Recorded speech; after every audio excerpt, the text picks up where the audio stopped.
We begin this morning with President Trump wrapping up the first of two high-profile summits on his schedule at the G7 summit in Quebec, Canada, where he has been meeting with leaders from 6 U.S. allies, including Canada, France, Britain, Germany, Italy, and Japan. The already fragile relations became even more strained Friday after Mr. Trump suggested that the group should invite Russia back to the table, 4 years after it pushed out Vladimir Putin for violating international law.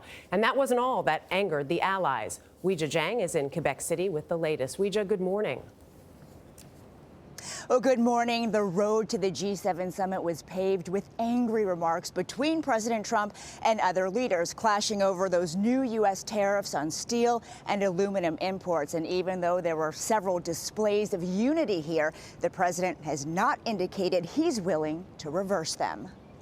In Quebec, Canada, President Trump put on a big smile next to allies who he has publicly sparred with in recent days, trying to ease the tension with a joke. Justin has agreed to cut all tariffs and all trade barriers between Canada and the United States. So I'm very happy about that. So I'd say NAFTA's in good shape. And a compliment. We've had really a very good relationship, very special. French President Emmanuel Macron echoed the shift in tone. On trade, there is a critical path. I saw the willingness on all the sides to find agreements and have a win-win approach. But just hours before the summit started, the leaders were engaged in a war of words amid fears of a trade war.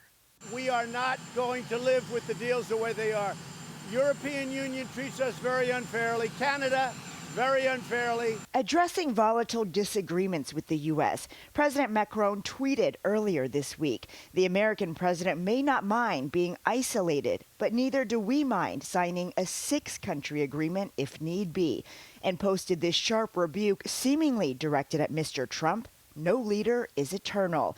And Canadian Prime Minister Justin Trudeau recently expressed dismay after President Trump imposed new tariffs on Canada, Mexico, and the EU, citing national security concerns. The idea that we are somehow a national security threat to the United States is quite frankly insulting and unacceptable. President Trump provoking U.S. allies further by calling for Russia's reinstatement to the group after it pushed out President Vladimir Putin for illegally annexing Crimea in 2014. They should let Russia come back in because we should have Russia at the negotiating table.